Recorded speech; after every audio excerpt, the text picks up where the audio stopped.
Durante la Guerra de Independencia, el general español Valeriano Weyler desplazó a cientos de miles de campesinos de las áreas rurales a las zonas urbanas para impedir que ayudaran a los mambises.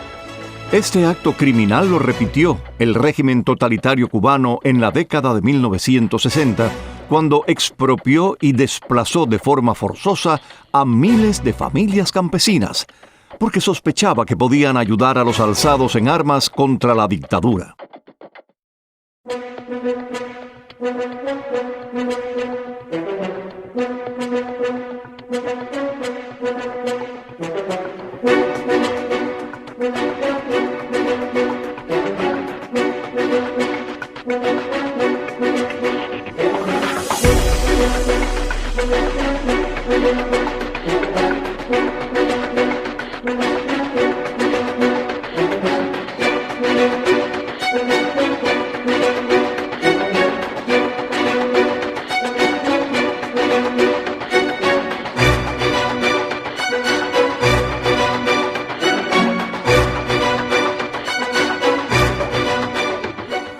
Y yo le dije, bueno, pero esto es igual que la reconcentración de Weyler.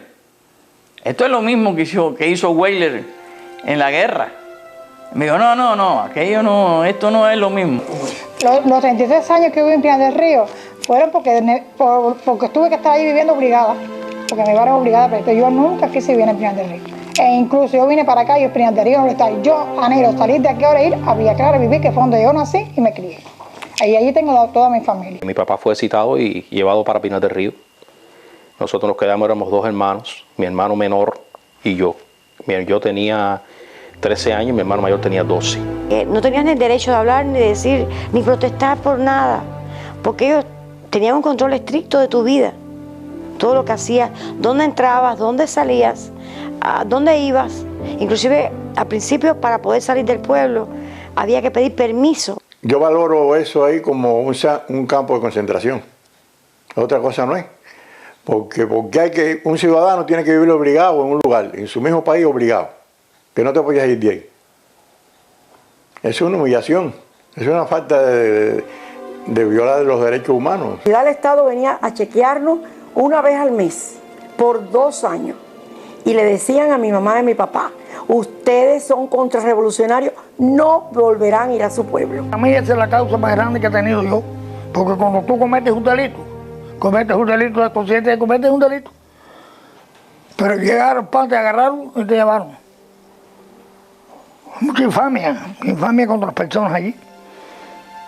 Y llevarnos a Pinar del Río a la fuerza, llegar una guagua frente a su casa, poner una guagua frente a su casa y diga, monten sin decirte por qué ni por nada, porque tienes que montar ahí.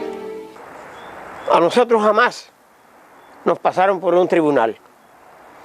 A nosotros jamás nos condenaron por nada. Nosotros simplemente nos separaron de nuestra familia, no nos llevaron a ver a nuestra familia. En el año 69 en Ahuica fueron los últimos golpes que me dieron preso. Después no me dieron más golpes. Golpes espirituales sí me dieron bastante, porque esa prisión la sentí muchísimo. La sentí casi más como que la de Pino. ¿Por qué? Porque yo consideraba que estaba allí injusto, como estuve injusto todavía. Entonces estaba con otros tipos de presos, gente muy humilde, gente campesina, que nunca le habían hecho daño a nadie y que yo veía cómo los atropellaba, cómo los dejaban, y eso me dolía muchísimo. La guerra campesina cubana contra el comunismo tuvo su epílogo, no cuando murió el último guerrillero, sino cuando en los años de 1970 el régimen decidió separar de nuevo la familia y repitió el desplazamiento de decenas de miles de personas con la prohibición expresa de regresar a la zona en las que vivían y con la incautación de los escasos bienes que poseían. Entonces fui a localizar a Víctor Dreque para recoger mi carro. Y él estaba en una finca que se llama Sin Nombre, que había sido propiedad de Manuel Altí Mellera. Está a pocos kilómetros de Santa Clara, cerca de un pueblo que se llama Tillo. Y fui con un amigo mío a buscar mi carro. Cuando llegué a la finca y vi a Víctor, noté que había una serie de de construcciones, como si fueran cochiqueras o lugares para aves o algo de eso. Y le pregunté qué es lo que era y me dijo que ahí estaban metiendo gente que estaban sacando del Escambray. Entramos incluso en una de las naves y eran unas naves largas que le habían puesto unas divisiones de saco o de sábanas, y en cada división de esa había una familia. Niños, mujeres, ancianos, en unas condiciones horribles. Cuando salimos de aquel lugar, yo le dije, ven acá, ¿y esto qué es lo que es? Porque era 1 año y pico, 2 años de la revolución. Me dijo, bueno, estas son la gente que están cooperando con los alzados en el Escambray. Entonces se están sacando del Escambray para que no le den apoyo a los alzados. Mi esposa era una guajira de campo, ella no sabía nada, ella no se metía en política, y mis hijos eran pequeños. Mis hijos no sabían ni nada, ni mi esposa no sabía nada tampoco de lo que yo hacía. Entonces, ellos lo recogieron inocentemente. Ellos no sabían nada, porque todavía a mí, si me ponían una condena o algo, bueno, yo había hecho algo. Pero mis hijos y mi esposa, esos no sabían nada. Esos eran unos pobres infelices que, como campesinos al fin, ni apenas habían salido casi nunca a ninguna parte de población ni nada. Entonces los recogieron, los montaron en una guagua y se lo llevaron directo para el reparto Miramar. De ahí, poco a poco nos fueron sacando en grupo para Pinar del Río.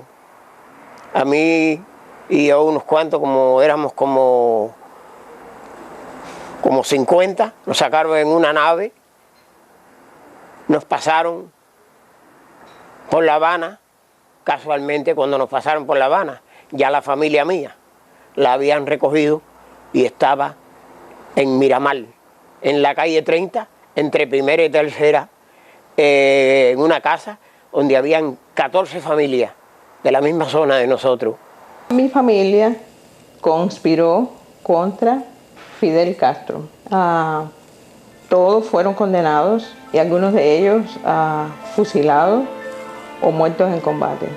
Ellos fueron a prisión todos y nosotros los menores también de cierta forma fuimos a prisión, a un tipo de prisión que lo que ellos llamaban para protegernos, tener control sobre nosotros. La porra castrista se llevó preso a toda mi familia, las personas mayores, y quedamos solos, mi mamá, mi hermana, mi tío abuelo y yo. Entonces, a los 2 meses de haber pasado eso, aquella zona se convirtió en un hervidero de guardias, arrestando personas por toda la zona. Eso estuvo sucediendo meses y meses en toda la zona. Llegaron un mediodía, llegó un jeep con los militares, pero nosotros no nos preocupamos porque estaban acostumbrados desde que mi familia estaba presa a llegar a cualquier momento, en la noche, en el día, a decirle algo a mi mamá, y nosotros nos quedamos ahí. Entonces ellos llegaron y nos dijeron, tienen que acompañarnos. Mi mamá dijo, pero vamos a ir todos. Dice, sí, todos tienen que acompañarnos.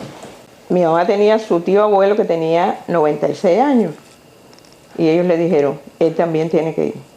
Y nosotros nos quedamos ahí impactados porque aquí iba a ir un viejito. Entonces se acercó uno a mi mamá y le dijo, ustedes no van a regresar para acá. Y nosotros nos quedamos ahí, pero bien, ¿cómo no vamos a regresar a nuestra casa? No van a regresar más. Cojan alguna ropa porque ustedes no van a regresar más. Y uno de los guardias me dijo, no te preocupes por nada, que aquí tú no vas a volver jamás en tu vida. Y jamás en mi vida volví allí. El tiro de gracia de ellos fue llevarnos a nosotros, quitarnos todas nuestras pertenencias, toda nuestra... donde habíamos nacido, todo lo nuestro. Nos llevaron de nuestras raíces, nos quitaron todo y nos llevaron para el plan especial Campesinas número 2, donde vivimos 2 años. Y mi madre pudo gracias a Dios, soportar todo esto y afrontarlo. Numerosos cubanos decidieron enfrentar el totalitarismo con las armas en las manos, luchando en la clandestinidad y las montañas. Pero lo que nunca imaginaron los guerrilleros fue que el gobierno responsabilizara a la familia de sus actos y, en consecuencia, padecieran represalias como la expulsión de sus casas.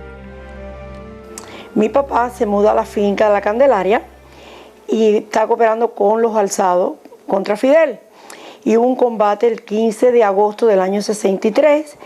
Ese día se llevaron a mi papá en la mañana y fue bien duro para nosotros como niños verlo, que se lo llevaban esposado. Llorábamos mucho y ellos no tuvieron compasión de nosotros. Más tarde se llevaron a mi hermano Rodolfito, que tenía 14 años en ese entonces. Después, a las 2 de la tarde, hubo un combate donde murieron 12 alzados, que uno de ellos era el hermano de Maro Borges. Allí cayó mi hermano Raulito, Raúl García Rodríguez. Ahí fue un combate en la Candelaria, Melones, que era donde vivíamos nosotros. Como te dije, el jefe de la guerrilla era Maro Borges. Murieron 11 de los nuestros y a 3 nos capturaron heridos y el resto 7 se fueron, que rompieron el cerco por la noche. Ahí fue, ya te digo, un encuentro bien violento y pues nada, en un encuentro de eso tú tienes que esperar cualquier cosa, o mueres en el combate o mueres en el paredón o algo, o una prisión. Estuvimos cercados todos esos días, donde nosotros no podíamos ir al pozo hasta sacar agua, tenía que ser con los milicianos. Fue trágico porque yo tenía 11 años y tenía una muñeca muy linda y la cogieron y la desbarataban y decían, esta es una muñeca imperialista, y yo lloraba y les decía, denme mi muñeca, y aquellos milicianos no me daban la muñeca. Fue bien duro para mí. Había muchas auras y había un mal olor y mi mamá lloraba pensando que ahí estuviera mi hermano Raulito. Y los milicianos se burlaban y se reían mucho en el pozo diciendo que la revolución había hecho tantos logros para que estos campesinos estuvieran luchando contra ella. No dejaban ni acercar a nadie, a ningún vecino, ni tampoco nosotros podíamos ir a casa de ningún vecino. Lo triste de esto era fue lo que hicieron con mi madre, ¿no? Con niños de 11 meses y de ahí, para el más chiquito de 11 meses. La cargaron y la sacaron a la fuerza de ahí, de su casa, y la metieron en camión, la montaron, después se la llevaron para Miramar en otro vehículo, no sé en qué, y la tuvieron en Miramar, presa ahí. Y entonces nos montaron a todos en ese jeep, que nosotros éramos 4, y nos llevaron, pero entonces siguieron recogiendo de otras familias que ya nosotros conocíamos que tenían los familiares presos. Mi experiencia como niño fue muy dramática, muy mala. A nosotros nos cogieron un 18 de agosto, nos llevaron para Miramar. En Miramar yo tenía solo 11 años cuando eso, tenía otros hermanos que inclusive tenían 11 meses, 3 años, 5 años. Fue bien triste. Fue bien triste porque éramos jóvenes que estábamos allí y no sabíamos ni siquiera por qué estábamos allí. Habían 3 naves, el campamento 1, campamento 2 y campamento 3 que estaba cerca del Cayuco.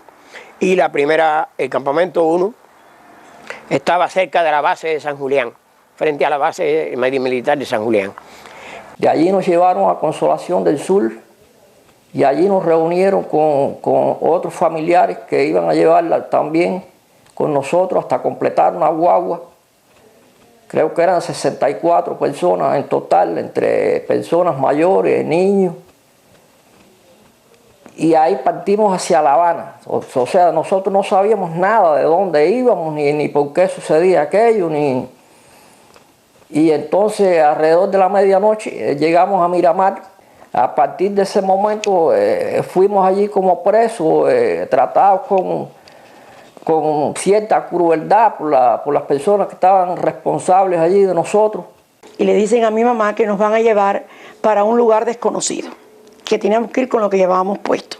Y vinieron en un camión militar, nos subieron en ese camión a toda la familia que tenía el apellido García y nos llevaron para Miramar.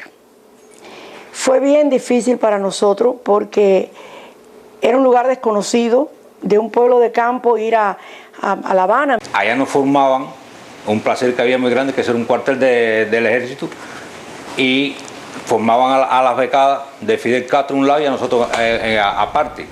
ahí había una disciplina estricta, ahí le venía uno que le decía el caballito del diablo, que tenía como 6 pies de alto y nada más porque tú venías un poquitico, ahí mismo te metían un garnatón y te castigaban y te humillaban y que éramos hijos de bandidos, que éramos hijos de gente indeseable y todo lo que le venía yo en gana de decirle. Nosotros no podíamos estar con nadie que no fuera hijo de preso o personas que tuvieran que ver con presos. La miseria, porque había de todo, pero controlado. Mi hermanito tenía 11 meses, no le daban leche. Mi mamá tenía que abrir por la noche el closet escondido y coger la leche. Allí habían 2 personas que nos dijeron ellos que iban a ser las responsables por la seguridad de nosotros allí. Y entonces nos fueron ubicando en diferentes, fueron repletando los cuartos. Era una mansión, como se le llama una mansión en Miramar, que habían dejado. Tenía altos y bajos. Muchos fueron puestos en los bajos, pero cada cuarto tenía tal vez 15. Entre las mamás y los niños, 15 personas podían dormir en un cuarto en literas. En los altos también ubicaron a todas las demás y a nosotros, porque como teníamos el viejito, y ya él era un muchacho, mi hermano era un muchacho ya, un joven. Estamos hablando de 64 personas, entre mujeres, niños y viejos, que vivían en una sola casa. Entonces, en un cuarto había incluso personas de varias familias. No tenían compasión de las mamás, que eran campesinas y que no las orientaban a nada, sino represión, círculo de estudio, y nosotros obligados para la escuela, para una escuela militar, donde teníamos que marchar. Todo era doctrina para nosotros. La doctrina ahí era permanente. Y Fidel Castro, Raúl Castro, el asesino de Che Guevara y de todos esos matones. Ese era el pan nuestro de cada día, en todo momento. Y que había que hacer como el Che, y que había que hacer esto, y que había que hacer lo otro, y que pionero, y que no nos dejaban realmente ser pioneros nosotros porque éramos contrarrevolucionarios, hijos de contrarrevolucionarios. Era triste ver porque nadie tenía dinero. Allí llegamos así de sopetón, nadie tenía dinero, creo que daban 7 pesos a cada familia para el mes. Y verle, por ejemplo, una de las cosas que me tocó y que nunca podré olvidar es verle el carro del helado que llegaba, porque alguien de los tantos que había allí tenía los 20 centavos para comprar una paletica y entonces ver toda aquella muchachería que salía y rodeaban el carrito, pero que nadie tenía dinero para comprarlo. Y yo creo que eso es bien triste.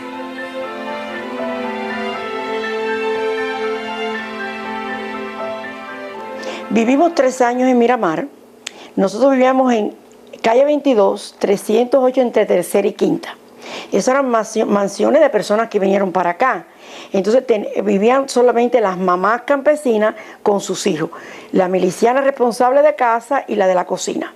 Nosotros no podíamos comunicarnos con nadie. Ellos nos llevaban y nos regresaban en unas guaguitas especiales que tenían un sello en la puerta que decía Plan Especial número 1. Nos daban ropa diferente a las demás personas. Si nos llevaban a algún lugar, no dejaban que nosotros habláramos con nadie, porque decían que nosotros éramos becadas especiales. Era una doctrina sobre doctrina. En la escuela que tuvimos en Jaimanita eran las maestras Macarenco. Era doctrina desde la mañana, diciendo que nuestros padres estaban equivocados, que la revolución era lo mejor que existía, y si la revolución era tan buena, toda la escuela estaba sin dientes. Porque para mortificar a los padres y a los hermanos presos, ellos nos llevaban al dentista y una carie chiquita se convertía en un diente sacado. Y cuando yo tenía 15, en la parte dura de mi vida, yo no tenía dientes. Y mi escuela era niños de 14, 15, 16 sin dientes. Cuando estábamos acá en el plan especial de campesinas número 2 en Miramar, nos visitaba una señora, yo supongo que era del Ministerio del Interior, y esta persona nos hostigaba. No era a mí, sino a mi mamá era la que ella hostigaba muchísimo. Ella nos visitaba como cada 15 días. Y era ahí todo el tiempo con mi mamá, hablándole, diciéndole por qué sus hijos hicieron eso y por qué no se van al plan de reeducación. Todo el tiempo esa señora era bien fue bien mala con nosotros. A las mamás le daban todos los días, a las 10 de la mañana, a nosotros nos llevaban a las 7 para la escuela Yolanda Rodríguez Díaz, que está en Jaimanita, en la 222. Todos los recuerdo como si fuera ahora. Y le daban círculos de estudio a todas las mamás. Y un día el tema de la composición era logros de la revolución. Y mi mamá es una mujer de un carácter muy firme. Mi mamá se llama Ignacia Rodríguez Deni, tiene ahora 82 años, vive en el Central Cielo Redondo en Pina. Y esto es una historia que ella la cuenta tal y como yo la estoy contando. Entonces le dicen a todas las mamás, el título es Logros de la Revolución. Y como siempre en el mundo hay personas temerosas, algunas tenían temor que le fueran a fusilar el marido, o el hijo, o el hermano, y decían cualquier mentira. Pero mi mamá, siendo tan firme, decía, el logro de la revolución es dolor, es tristeza, es desunión de familia, es hijos presos. Transcurridos varios años, cuando el régimen lo consideró conveniente, decidió reunificar las miles de familias campesinas separadas y los hombres, mujeres y niños fueron conducidos con total desconocimiento y sin su autorización a las provincias de Oriente, Camagüey y Pinar del Río, con la orden de que no podían regresar a sus hogares. Ahí nos montaron en una guagua y nos llevaron para Ciego de Ávila. En Ciego de Ávila, como eran tantas guaguas, nos repartieron, nos pararon y iban llamando y nos iban repartiendo para distintos pueblos en Camagüey. Nosotros nos caímos en Pina. Cuando caímos en Pina, a la orilla del tanque agua había un pueblecito que crearon para nosotros. Y llevaron 26 familias de presos.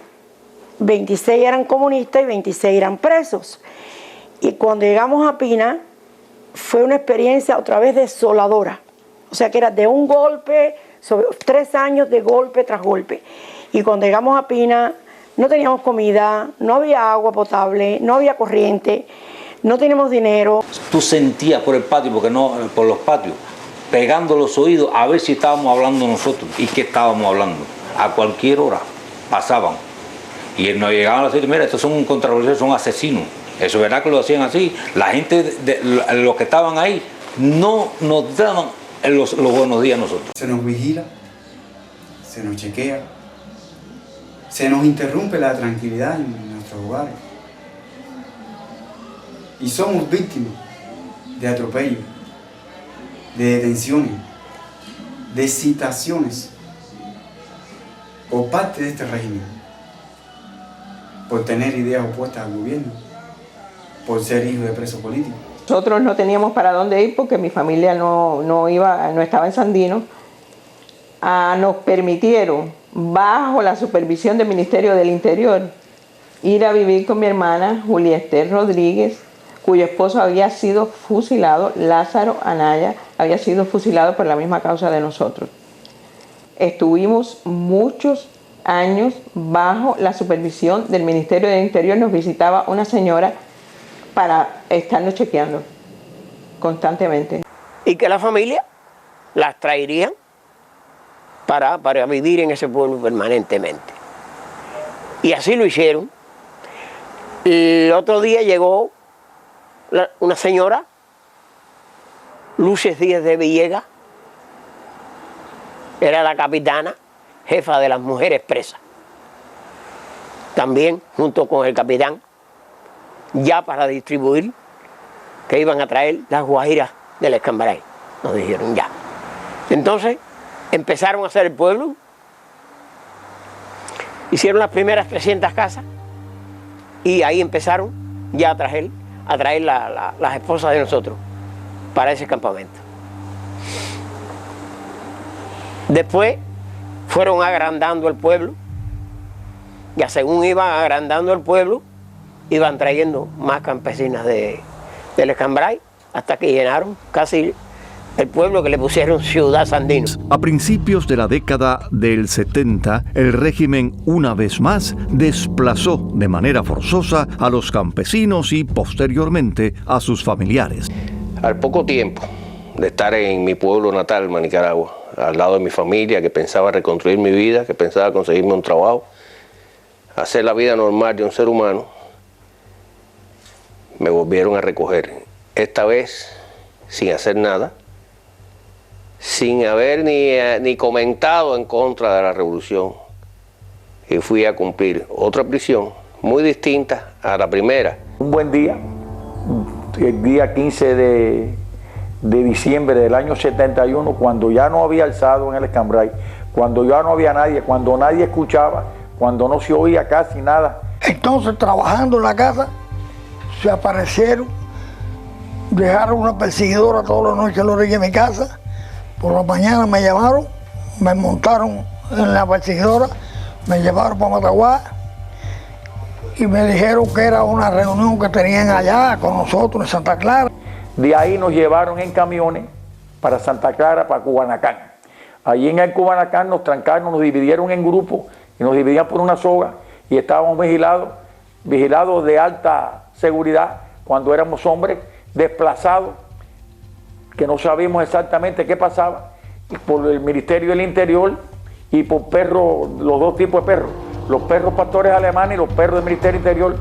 Se para frente a mi casa y sale la mujer mía y me hizo así, digo, oye, que voy preso otra vez, me llevan preso otra vez, esto no se ha acabado. Y ahí nos llevaron a Santa Clara, nos dijeron a Tarrapo Perro, todo lo que en Santa Clara acabaron con nosotros.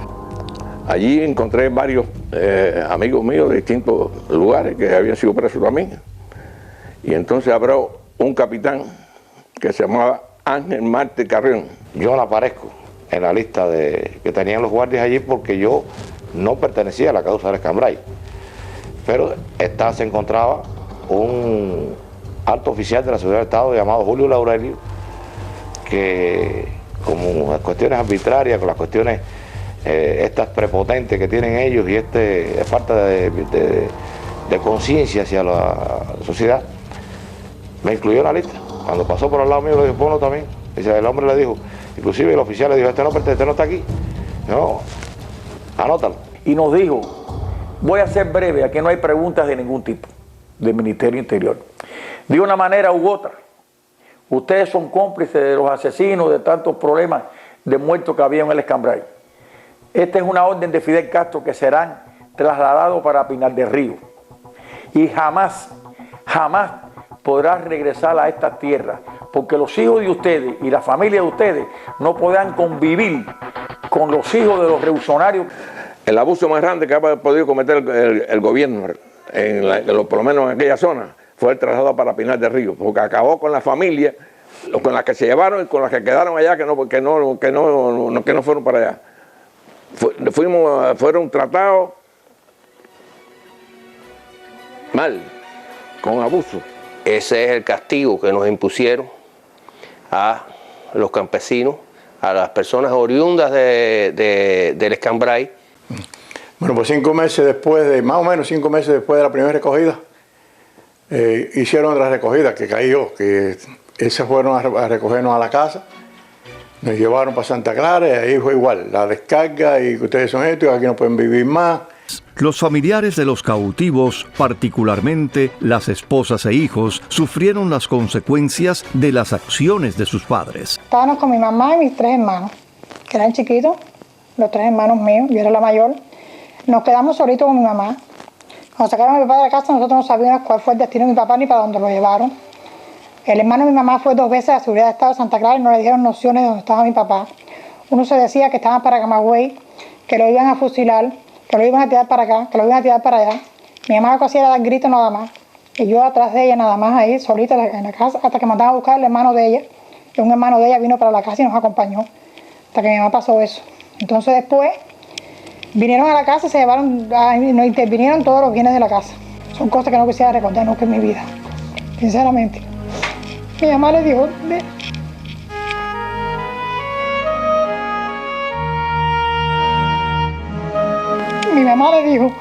déjeme la vaca, aunque sea una vaca de leche, para darle leche a mis hijos. Y él le dijo, no, a 2 kilómetros de aquí usted tiene una vaquería, vaya y inscríbase para que le den 1 litro de leche por cada niño. Y yo por la mañana, toda la mañana me levantaba y le buscaba la leche a mis hermanitos. De ahí, mi papá, nos enteramos que mi papá estaba en Pinar del Río. Él que escribió, me mandó decir que estaba en Pinar del Río, porque nadie nos dio nociones de dónde estaba mi papá. a nosotros se nos hizo un censo allí de todos los animales hasta las gallinas. Lo único que nos censaron fue un maíz que había en la barbacoa. Y todos los meses iban como unos inspectores, iban allí y volvían a contar los animales, y si faltaba algún animal te podían multar. Porque mi mamá tuvo que vender los caballos que habían en la casa, y cuando llegaron que los contaron y no los vieron, tuvo que mi mamá ir a la gente que le había vendido los caballos, devolver el dinero y recoger los caballos.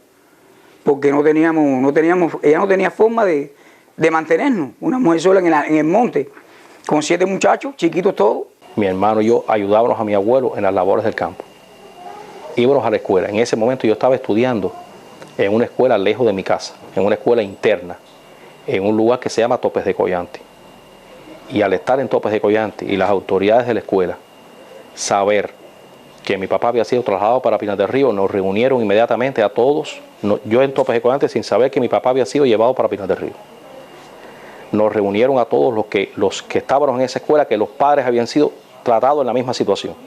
Y nos dijeron que nosotros éramos, que no teníamos condiciones para continuar en la escuela. Y inmediatamente, al día siguiente, nos enviaron para nuestras casas.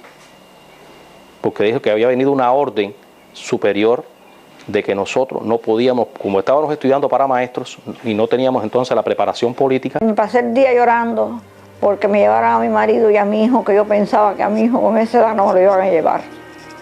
Esa es la verdad.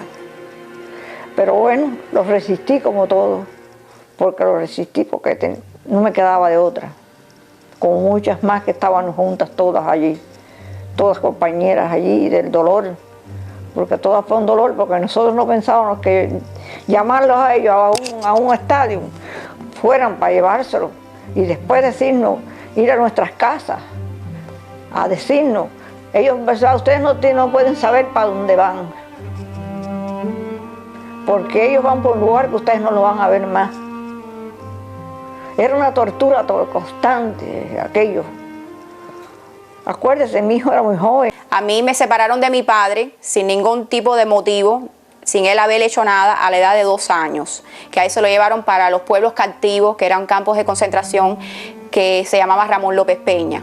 Yo tenía 2 años de edad aproximadamente cuando se trasladaron a mi padre para Pinar del Río, un traslado forzoso a construir el pueblo donde iban a vivir los presos políticos. Ahí quedó mi mamá con 6 hermanos míos más, yo era uno de los más chiquitos, solo, sin nada, sin ningún tipo de ayuda. Bueno, vivimos gracias a nuestra familia, porque a mi mamá le quitaron todas las tierras de mi papá, e incluso los bienes que habían sembrado el gobierno se los cogió todo. Todo se los cogió. Mi abuelo luchó por quedarse con él y le dijeron que no. Todo se lo quitaron. Nos quedamos con la ayuda de los hermanos de mi papá, que fueron muy buenos con nosotros. Nos mantuvieron ahí hasta que vinimos para Pinar del Río. Me quedé allí con los 2 niños. El niño tenía 9 meses. Figúrese como yo me quedé. Al otro día llegó una gente del ministerio, que si nosotros estábamos de acuerdo seguir los maridos, que allá irían a hacer un pueblo porque ellos lo iban a evacuar. Los cautivos fueron trasladados a diferentes lugares de la provincia de Pinar del Río y en diferentes oportunidades, pero siempre bajo una fuerte custodia militar. Habían muchos militares custodiándolo. Inclusive nosotros no podíamos entrar por el tren ni podíamos caminar por dentro del tren. Eso los militares no dejaban moverse a nadie ahí, nada más que a ellos nada más. Y ellos no podían ni moverse en sus asientos porque no los dejaban. Nos llevaron en un tren. Los trenes iban con los boquitoques grandes aquellos que no sabían lo que era. Y entonces era aquello avisando, tal carro está bien, la gente está bien. Cuando íbamos al baño, iba un guardia con nosotros. Aquello era una extrema seguridad, peor que la que nosotros nos trajeron de Isla Pino para Cuba. Entonces ahí cuando llegamos a San Cristóbal, nos pusieron en un chucho de caña para no ponernos en el pueblo. Y ahí en el chucho una gente salieron para Sandino, que era el pueblo de presos primeramente de los primeros grupos, que los habían repartido para Morumpina, para distintos lugares, y ahí metieron un grupo y a nosotros nos dejaron en San Carlos, que era una prisión de Antigua que la habían quitado. Los viejos los llevaron para la Coronela para que trabajara en granja de pollo, y otro grupo más joven llevaron para San Carlos. En la prisión de Fajardo donde fuimos llevados, el pequeño grupo que nos llevaron en ese entonces, porque ya habían, los grandes grupos ya los habían llevado antes. Fuimos notificados de que teníamos que comenzar a ganarnos, fíjate, el privilegio de poder vivir en Pinar del Río. Eso era ridículo, ¿no? Porque fuimos llevados prácticamente amarrados. Entonces cuando llegamos allí a San Carlos, que nos zumbaron allí, llegó un militar, dijo, ¿en qué barraca están ustedes? Y entonces le contestamos con un grupo, no, barraca no, galera. ¿Cómo galera? Ustedes no son presos. Entonces, ¿qué somos nosotros? Si nuestros familiares no saben todavía dónde estamos nosotros, porque la familia no sabía dónde nos habían llevado. Duró 15 o 20 días que supieran dónde estaban. Entonces algunos le dijimos, no, esos son galeras. No, esos no son galeras porque las galeras son de presos. ¿Y qué somos nosotros? No evacuados. Entonces evacuados, ¿dónde fue el ciclón? Encerraron en lo que se llama Briones Montoto, Antonio Briones Montoto. Que cuando yo llegué no era Briones Montoto, sino sencillamente se estaba construyendo Briones Montoto. A mí me dieron el apartamento que daban ellos en el año 76, finales de 76. De ahí trajeron a mi familia y empezamos a vivir en ese pueblo, como pueblo ya. Ya nosotros llevamos varios años ahí y habíamos hecho relaciones. Al principio fue muy hostil la relación con las personas de ahí del área de lo que era Briones Montoto, la zona del campo, de Marcos Vázquez, que se llamaba Chamizo, porque bueno, tenían una serie de, nos habían hecho una serie de acusaciones para aislarnos de la población, porque aquellos campesinos realmente eran personas muy buenas personas, nos tenían pánico. Bueno, allí estaba San Carlos, estaba Briones Montoto, que es en el pueblo de La Soba, y después se llevaron para Miraflores otro grupo. De ese grupo de nosotros, los 1800, hicieron 3 pueblos. Miraflores en Camagüey, Briones Montoto en Pinar del Río, cerca de Pinar del Río, y Ramón López Peña en San Carlos, que era como se llama eso, San Carlos.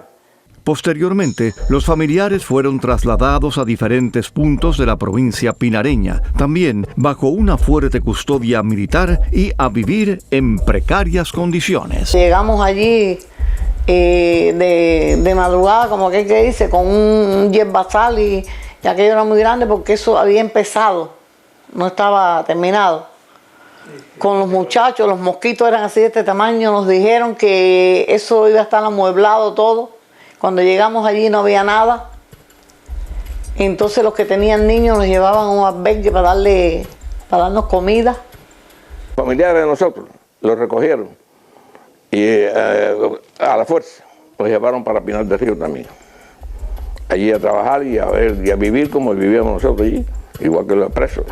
En el año 71 yo apenas tenía 3 meses, no tenía conciencia en esos momentos, pero a lo largo del tiempo me he dedicado a preguntar por qué Derby Fernández, nacido en Trinidad, tenía que vivir en Pinar del Río. Aquello para mí constituía una incógnita que yo tenía que investigar, porque yo era un niño cuando suceden todos estos hechos. Fuimos en un tren, salimos de Trinidad en la madrugada y llegamos casi a las 12 horas de haber estado viajando en aquel tren, allí a Ramón López Peña. Iban hombres, mujeres y niños. La mayoría iban amarrados, porque eran personas que no querían montarse en el tren, porque no querían irse de su lugar donde ellos habían nacido y se habían criado, de su pueblo. Pero los subieron en el tren obligados y amarrados en su inmensa mayoría, donde arriba del tren ellos no lo dejaban ni moverse de sus asientos. Aproximadamente a las 8 de la noche nos montaron a todas las familias en un tren. El tren de las familias delante y el tren de las mudadas iba atrás. Y así llegamos a Pinar del Río al día siguiente por la mañana. Eso fue el 27 de enero de 1977. Ese día yo cumplí 3 años de edad. Fueron los días más amargos de mi vida. Porque a punta de bayoneta también nos metieron en el tren aquel, donde los policías Y los milicianos solamente lo que hacían era vigilarnos todo el viaje hasta que llegamos aquí a este pueblo de Briano Montoto. Después que salimos de ahí de la terminal de Santa Clara, se presentó un problema que tuvieron que hacernos un transborde de tren. Y cogieron a la niña de 4 añitos por el bracito, que yo no sé cómo no se lo arrancaron la policía. Y yo me les encaré y les dije, ¿por qué la cogen así si ella no es ningún animal ni nada de eso? O sea, no son formas de coger a una niña. Y dijo, suba, que mejor le conviene que suba. Dígole, no, así tampoco voy a subir. Me les planté. Nos bajaron en un pueblito cercano a Briones Montoto. A nosotros nos trasladaron hacia Briones Montoto en guaguas, que ya las tenían previstas ahí. Y las mudas fueron llegando después en camiones, en carretas. Aquello fue un desorden porque la cama de fulano no aparecía y las cosas de la gente no aparecían. Y entonces nos echamos aquella noche prácticamente sin dormir, buscando las cositas de nosotros que estaban en otros lugares, en el mismo pueblito, pero en otra parte. Cuando llegamos, aquello para mí fue tremendo. Un cambio de lugar, no conocía a nadie. Toda mi familia había quedado atrás. Mis nanas, que eran mis tías, porque mi mamá trabajaba, mis primas, mis tías eran las que nos cuidaban. Todo aquello fue un impacto tremendo desde el punto de vista psicológico y más en la edad de un niño, un cambio brusco de lugar. Ahí nos llevaron al pueblecito donde no teníamos agua. Pasamos 3 días, como 3 días sin agua. Teníamos que ir al baño a la Manigua y aquel pueblo era más bien un campo de concentración. Ahí había una bocina, un altoparlante en alto, en una torre, y por aquí, que era le decían la dirección, que era la policía. Por ahí llamaban el nombre de quien ellos quisieran solicitar. Y en cada edificio tenían insertados gente del ministerio que cuidaban en la prisión de Tacotaco. Y tenían gente ahí mezclados con nosotros. Los hijos de los desplazados fueron siempre hostigados y discriminados con el fin de que se vincularan al régimen. Los que rechazaban el adoctrinamiento político eran más reprimidos que el resto. Las autoridades durante todo el tiempo instrumentaron una campaña pública de difamación contra los cautivos para separar a los hijos de sus padres y para que el resto de la comunidad los aislara. Nosotros pudimos darnos cuenta de que los hijos de nosotros eran discriminados, no los trataban como a los hijos de los soldados, como a los hijos de la gente del partido, porque vaya, no tenían esa confianza en ellos. Los hostigaban a que se integraran a la juventud, a la Unión de Jóvenes Comunistas, que se integraran a los comités de defensa de la revolución. Y entonces, si no se integraban, pues le preguntaban que si los padres les prohibían que fueran integrados a esas organizaciones. Entonces, de cierta manera, sí recibíamos ese hostigamiento y esa discriminación. Cuando los maltratos de esa maestra, la maestra Juanita, teníamos 7 años. 7 años teníamos y siempre fue una maestra muy dura. Ella lo mismo te regañaba, que te tiraba un borrador de la mesa por donde te diera. Y siempre la palabra era que éramos esbirros. Que nosotros éramos esbirros, que los padres de nosotros eran unos asesinos, que teníamos que agradecerle a Fidel que nos había dado casa nueva. Fidel no nos recogió a nosotros debajo de un puente en el Escambray. Teníamos una casita humilde, pero era la casa que teníamos. Una casa que nos dio, que al final mi papá nunca la pagó, pero muchos sí tuvieron que pagarla. Y para salir del país, tuvieron que pagarla. Entonces la casa no fue dada. Cuando yo llegué a Pinar del Río tenía 12 años. Allí fue una vida muy disgustada porque en primer lugar a mi mamá no le gustaba vivir allí. Fuimos obligados para allá. Mi mamá se sentía muy mal allí, lo que hacía era llorar nada más, se me enfermó de los nervios mi mamá. Y yo sufría mucho eso porque era la mayor. Y fue pasando el tiempo, empecé a estudiar. La verdad que siempre llegaba a veces llorando que los niños se burlaban de ella. Porque como no participaba en las reuniones de que le decían que tenían que decirle esto, lo otro, ella no. Ella siempre fue, desde que empezó a crecer, rebelde igual que nosotros. íbamos a una escuela normal como todos los niños, pero no éramos mirados como los demás niños. Siempre nos miraban con otro tipo de cara porque éramos hijos de presos políticos. Una de las anécdotas que puedo contar, un día de buenas a primeras, llegaron a las escuelas y sacaron a todos los hijos de los presos políticos. En este caso estaba yo, que era hija de un preso político y no usaba pañoleta, porque yo nunca me puse pañoleta en Cuba. Y mi papá me decía que cuando me preguntaran, porque como era una niña, porque no tuviera pena, que dijera que porque era testigo de Jehová, pero nunca me puse la pañoleta.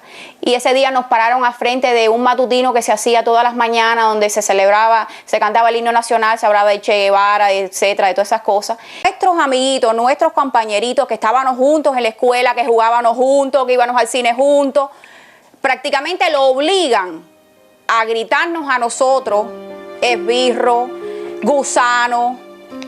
Allí pude hacer hasta 6º grado nada más. No pude continuar estudiando porque parece que para seguirnos golpeando nos pusieron en una escuela muy lejos allá en los remates de Pinar del Río, en Guane. Entonces allá no podíamos estudiar porque no había condiciones para que mis padres pudieran ir a verme. Me quedé con 6º grado, entonces después por la noche, al cabo de mucho tiempo, hice 12 grados por la noche. Al año de estar allí comienzo en la escuela. La escuela era un lugar improvisado, se veía que era un lugar improvisado porque se utilizaron los lugares que en aquel momento ellos les decían barracas, donde estuvieron ellos allí presos. Él tenía muchos problemas en la escuela porque la pañoleta no se la quería poner, la pañoleta roja que tienen que ponerse. Y la cogía y le hacía un nudo, se la metía en el bolsillo y siempre era archivadera con ella. Cada año en nuestro expediente, tanto en el expediente de mi hermano, en un expediente acumulativo que se lleva en Cuba de cada estudiante, nos ponían en el expediente, tanto a mi hermano como a mí, que nosotros éramos hijos de un contrarrevolucionario del Escambray y que había sido trasladado para Pinar del Río y que nosotros, por lo tanto, la preparación política e ideológica de nosotros no era la suficiente. Cuando llegamos aquí a este pueblo, había mucha indiferencia entre los villareños y los pinareños, donde querían dividir el pueblo. ¿Por qué? Porque nosotros éramos hijos de contrarrevolucionarios. Nos decían así, nos gritaban muchas consignas, nos decían gusano, nos tiraban piedras, huevos y muchas cosas más. Nos decían también una frase: pin, pon fuera, abajo la gusanera. Pin, pon fuera, abajo la gusanera.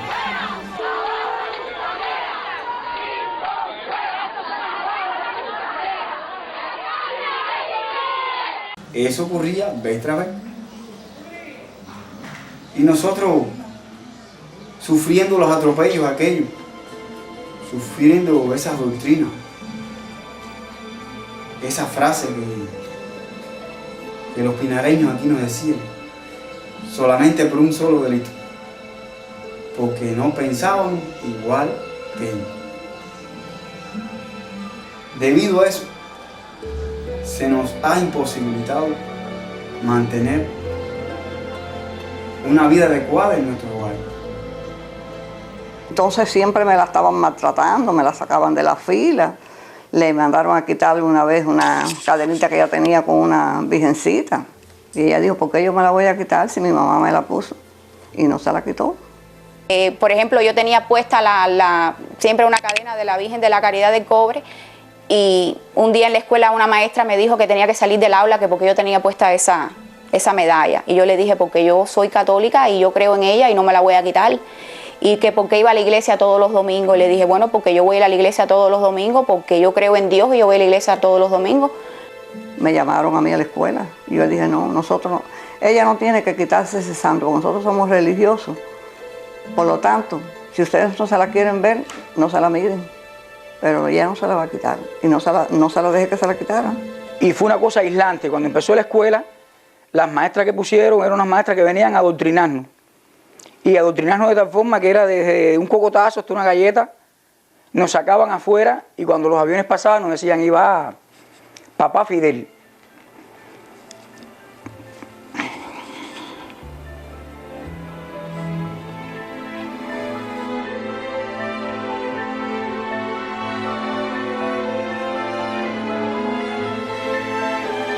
nos sacaban al patio, que iba papá Fidel, que era el que nos había dado todo, que le dijéramos adiós papá Fidel. Y así hacían con todo y nos ponían la pañoleta y nos fueron adoctrinando de tal forma que muchos se lo creían que era verdad, que era papá Fidel el que nos lo daba todo. Cuando el Mariel en el 1980, muchos campesinos, muchos cautivos intentaron venir por su posición política y no se les permitió venir. Sin embargo, a los hijos que estaban en las escuelas fueron sacados de las escuelas, perseguidos y golpeados. Sobre todo en el municipio Sandino, que eran estudiantes de secundaria y del pre, que estudiaban en aquel entonces allá en Sandino. Como estaban separados de los padres, le era mucho más fácil a ellos poderlos golpear. Cuando los padres iban a Sandino a buscar a sus hijos, porque supuestamente se iban por el Mariel, entonces era cuando eran atacados los padres y los propios hijos en las escuelas. Un señor ahí llamado Alberto Díaz, creo que era, que cuando sabía que era hijo de un preso político, lo trataba muy mal. La hija mía, Merva, ella era uno de los buenos, no era el mejor expediente, pero tenía buen expediente. Y él se enteró, parece, que nosotros estábamos preparando para venir para acá, para los Estados Unidos. Y la tronchó y la llevaba recia y le decía cosas y la llevaba mal. A ella y a algunos más. Al hijo más chiquito mío. Le dijeron que él era hijo de un violador de maestra en el Cambrai. Y entonces llegó llorando a la casa y le preguntó a la madre que qué cosa era violar, que qué era ser un violador. Porque la maestra había dicho eso, que no tenía derecho a nada porque él era hijo de un violador de Cambrai. Y entonces esas escuelas vocacionales iban a aquellos alumnos que tuvieran buen rendimiento académico, pero que tuvieran buena preparación política. E incluso hijos de cautivos que hoy en día están aquí en los Estados Unidos y muchos que todavía están en Cuba, teniendo el talento y la preparación cultural para coger las escuelas vocacionales, no pudieron cogerlas, producto a que no tenían el aval político de sus padres. E incluso eso también se tuvo en cuenta en las carreras universitarias en esos primeros años. Muchos tuvieron que ir a estudiar politécnico, a estudiar escuelas técnicas, porque no tenían el aval político para poder llegar a la universidad. Las condiciones de vida eran precarias a la vez que la vigilancia, persecución y restricciones de movimientos eran constantes. Los desplazados estaban obligados a convivir con los militares que habían sido sus carceleros cuando habían estado presos y tenían que pedir autorización para salir del área en la que estaban condenados a vivir. En el pueblo de nosotros iban a hacer una casa, según a la gente, que un edificio para guardia solo, 40 Ministerio Interior. Entonces llegó un sesudo del Ministerio Interior y dijo, no, esto para hacer un cuartel con presos. Entonces vamos a poner en cada escalera de cada edificio uno del ministerio. Y entonces estaba lleno por el ministerio. Nosotros no teníamos policía allí, ni nadie que nos cogiera preso. Teníamos un problema y era el Ministerio Interior. Allí nunca hubo policía de ningún tipo. La policía era Ministerio Interior. Nosotros no teníamos que ver con nadie. Tuvimos hermanos en el ministerio todo el tiempo. Yo allí mismo, en el pueblo de Briones Bototo, yo no me encontraba con libertad porque yo estaba preso. Porque había que mirar para el lado. Para salir de allí había que pedir permiso. Para ir a Las Villas tenían que darte un pase. Y si venía a pasar un día, el otro pase lo tumbaban. Había una cosa que decían la dirección. En esa dirección regía un grupo de seguridad de Estado que atendían a nuestros padres y a nuestros abuelos.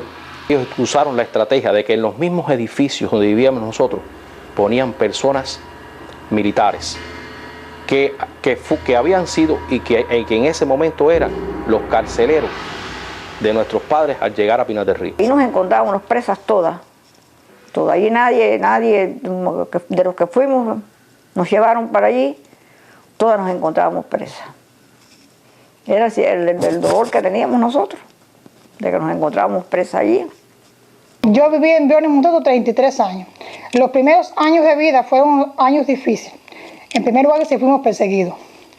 Incluso mi papá nos llevaba una vez al año a Villa Clara a ver a nuestra familia y mi papá tenía que pedir un permiso y decir los días que iba a estar en Villa Clara para poder estar en Villa Clara. Y si nos pasaban un día, había que presentarse en Seguridad de Estado de Santa Clara y decir por qué nos íbamos a quedar un día más allí.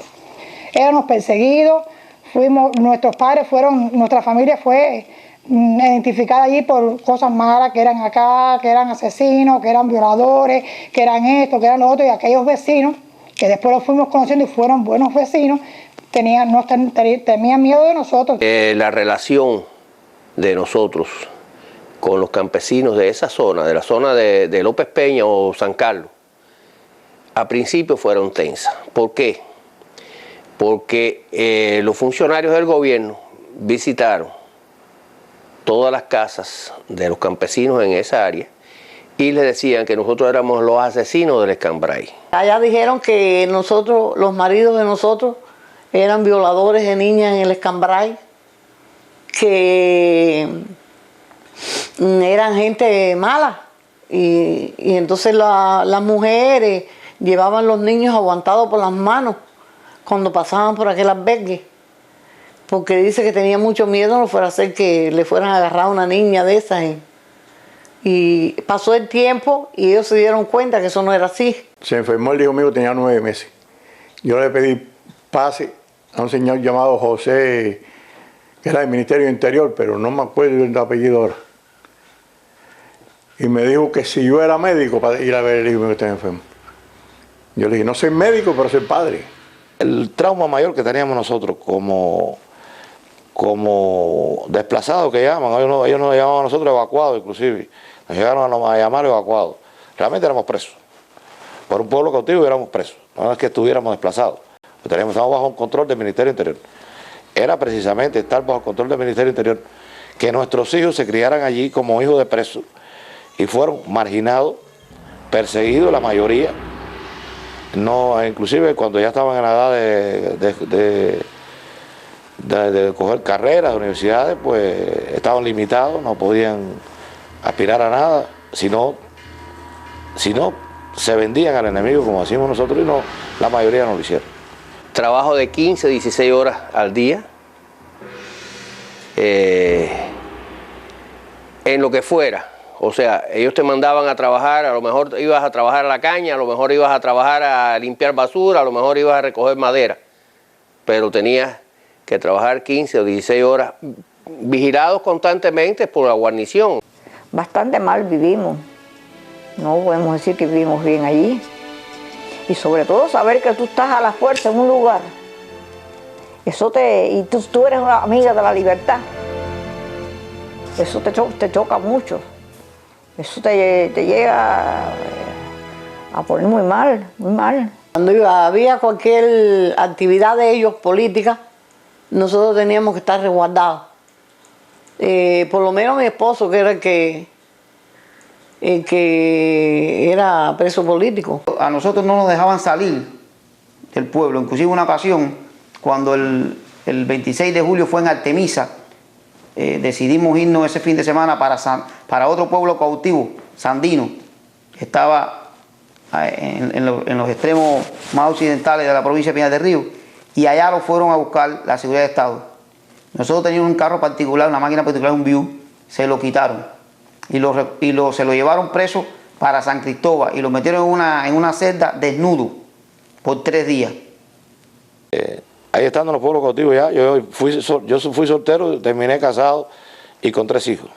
Bueno, tenía 4, el último nació, pero el primero nació en las villas. Yo no conocí a Julio, fue una experiencia muy difícil, porque uno viene con una idea, yo era muy joven, con una idea de otras cosas que estaban sucediendo y la verdad no se conocía. Y aprendes y ves muchas cosas que son bien desagradables, el trato. Por ejemplo, cuando yo me casé con Julio, muchas personas no me miraban la cara, no me querían tratar, miraban la cara cuando yo pasaba, nos trataban mal, cosas que nosotros a veces hablábamos, quizás con amistades o en privado. A los 2 días venía un agente de seguridad, por ejemplo, y llamaba a Julio y le decía, tu esposa dijo tal cosa, tu esposa está haciendo un comentario que no debe hacer. Era constante amenaza, constante miedo.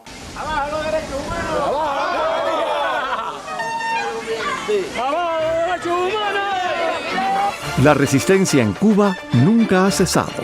y los pueblos cautivos no fueron la excepción. Desde su construcción, muchos lucharon contra los propósitos del régimen. Años más tarde, los hijos y nietos de los desplazados fundaron el Ex-Club Cautivo, una organización que, en principio, reclamó el derecho a regresar a la tierra de sus padres y abuelos, pero que con el tiempo evolucionó hasta convertirse en una entidad contraria al régimen, que reclama el fin de la dictadura y la instauración de una sociedad democrática.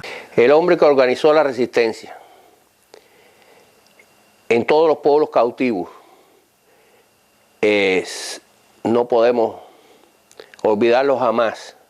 Ya él murió, nuestro queridísimo compañero de prisión, Jesús Pérez San Blas. Si Jesús Pérez San Blas estuviera presente, él fue el creador de eso. Vamos a captarlo, vamos a hacernos de la vista gorda en algunas cosas que hagan ellos, pero vamos a hacer que esa gente piense como nosotros. Ese fue Jesús Pérez San Blas. En la década de los 90 fue creado en el pueblo cautivo Ramón López Peña de la provincia de Pinar del Río el grupo Ex-Club Cautivo, con el fin de reclamarle al gobierno de Fidel Castro las tierras que fueron quitadas a nuestros padres y a nuestros abuelos. En ese grupo participamos un grupo de jóvenes como Luis Rodríguez Santos, Luis Piñeiro y el que les habla.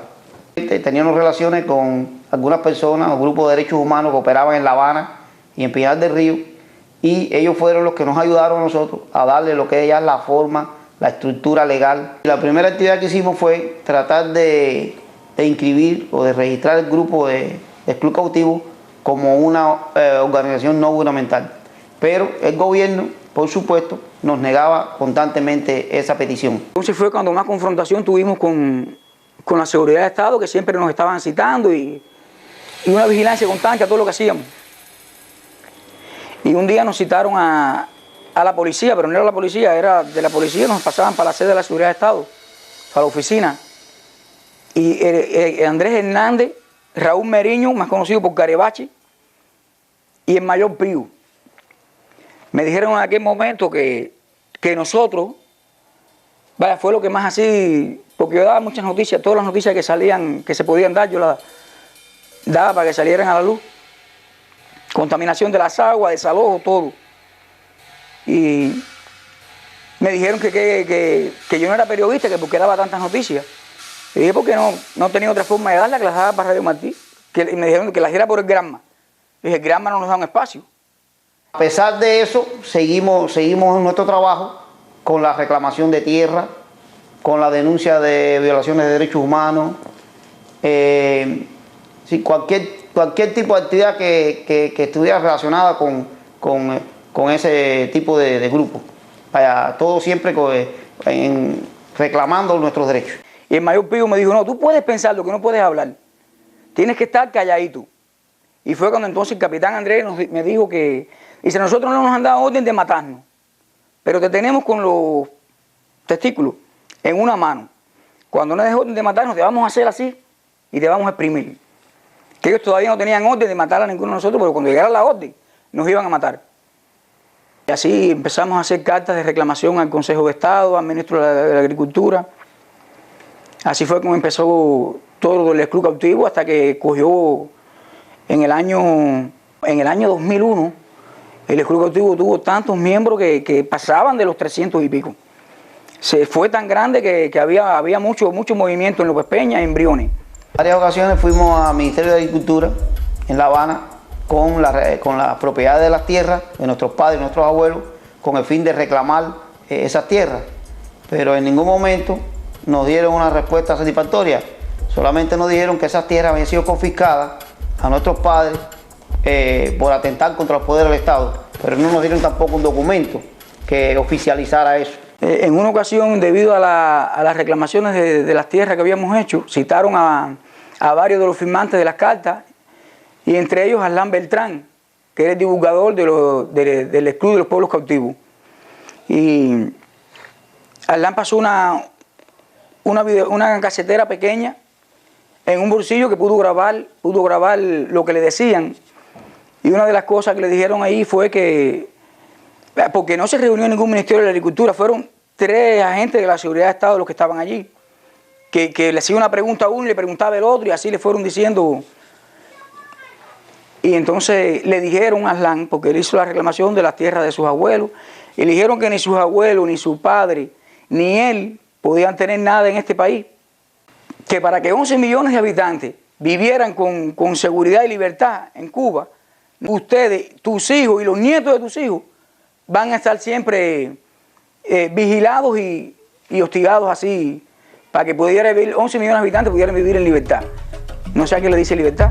La represión no ha terminado, pero muchos verdugos fueron convencidos por sus víctimas, represores acogidos por los reprimidos. La mentira se ha ido desvaneciendo y los crímenes cometidos contra los cautivos y sus hijos, la historia los ha condenado. Una de las maestras que siempre me estaba acosando, que por qué tenía siempre puesta la cadena de la Virgencita de la Caridad del Cobre, que nunca me la quité, y que por qué yo no usaba la pañoleta, y que por qué yo no iba a los meetings matutinos, y que por qué no saludaba la bandera. Un día voy yo a un velorio de un preso político con mi papá, a Jayalía, y mi papá saludando a todo el mundo, y ella viene a saludar a mi papá, y ella me mira, y mi papá le dice, este es Asniubi. Imagínate, yo he cambiado mucho, era una niña cuando ella me dejó de ver. Y yo tampoco la conocía, y mi papá me dice, esa es Estrella. Estrellita, tu maestra de primaria. Y cuando me va a saludar le dije, no chica, y a mí no me tienes que saludar. ¿Y qué tú haces aquí en este país, en los Estados Unidos? Tú aquí en los Estados Unidos, cuando tú eras tan comunista, o ya se te olvidó las cosas que tú me decías o me hacías a mí en Cuba. Así eso fue todo, la paré en seco. Eso lo hice yo con mi padre y me dio orgullo de hacerlo. Porque una persona tan comunista y tan fuerte como ella no tenía que estar por aquí en este país para nada. Empezaron a comprender que aquello era una absurda, que era una mentira, que era una cosa falsa, que había habido mucha falsedad. Empezó a solidificarse una alianza indisoluble entre el campesinado y los hijos de los cautivos y los propios cautivos, llegando a establecerse relaciones de amistad, relaciones amorosa, porque muchos hijos de cautivos se casaron con campesinas y muchos campesinos se casaron con hijos de cautivos. Es decir, que se fue forjando una alianza tremenda. Una de las cosas más interesantes que más me llama la atención y me alegra, es que muchos de nuestros verdugos, hijos de esos verdugos que nos llevaron allí estaban para controlarnos, hoy en día muchos están aquí, los hijos están aquí, otros están en Cuba, pero generalmente demostró que nosotros pudimos enseñarle muchas cosas a esas personas que hoy en día les ha permitido abrir los ojos y bueno, a crearse una vida nueva, no la que llevaban con esa bajeza que los obligaron a tener. Paradójicamente, mucha de esa gente pensaban como nosotros.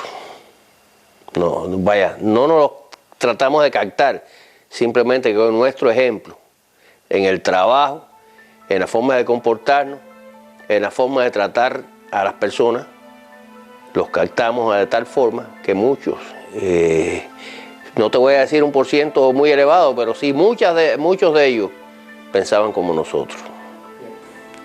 A lo largo del tiempo, después que nosotros estudiamos con ellos, los primeros momentos fueron difíciles, porque ellos tratando de crearnos esa doctrina a nosotros, les fue difícil, pero el tiempo fue pasando y hubo relaciones interpersonales, fueron dominando todo aquello. Y lo que ellos pretendían de que nosotros fuéramos adoctrinados, a la larga se vio que a la final los que sí fueron adoctrinados, no por nosotros, porque nosotros no pretendíamos adoctrinarlos a ellos, ellos se fueron dando cuenta de que nosotros éramos los que teníamos la razón. Y muchos de esos hijos de militares hoy están en los Estados Unidos, otros están en Cuba, pero el tiempo nos dio la razón y muchos de ellos hoy no piensan ni están de acuerdo con el régimen de Fidel. Inclusive uno no sabía ni a qué le tenían miedo. Vivir con miedo no es fácil. Vivir que uno sabe siempre que está bajo control, que uno está controlado, que está espiado. Esa prepotencia que tienen los agentes del Ministerio del Interior y de la Seguridad de Estado para tratarte, para para dirigirse a uno, no sé, todo fue muy difícil, todo fue difícil, todo. A pesar de todo eso, con todo eso, éramos más libres que el resto de la población cubana, sin lugar a dudas. Porque nosotros ahí podíamos hablar más libremente, estábamos entre gente de nosotros. Yo puedo decirle que allí hubo muchas cosas dolorosas, y sobre todo la hija de un amigo de nosotros, Valentín, que se tiró de un segundo piso porque no aceptó nunca ir para allí. Pero de esas cosas había muchas más, muchas, había dolor, llanto, hubo enfermos, de todo, porque es que nadie no fue aquello tan cruel. Porque es que nadie ha podido asimilar todavía por qué esa crueldad que usaron con nosotros. Y que el pueblo, que el mundo nunca lo haga. Por eso estoy tan contenta que ustedes hagan algo, que se sepa esto, que el mundo lo sepa. Hay personas dentro de Cuba hoy en día que no conocen de esos pueblos cautivos. Y uno estaba dentro de Cuba y no sabía que eso existía, ni cómo eran esos hombres, ni el valor que tenían. Y esa experiencia como que sí te marca.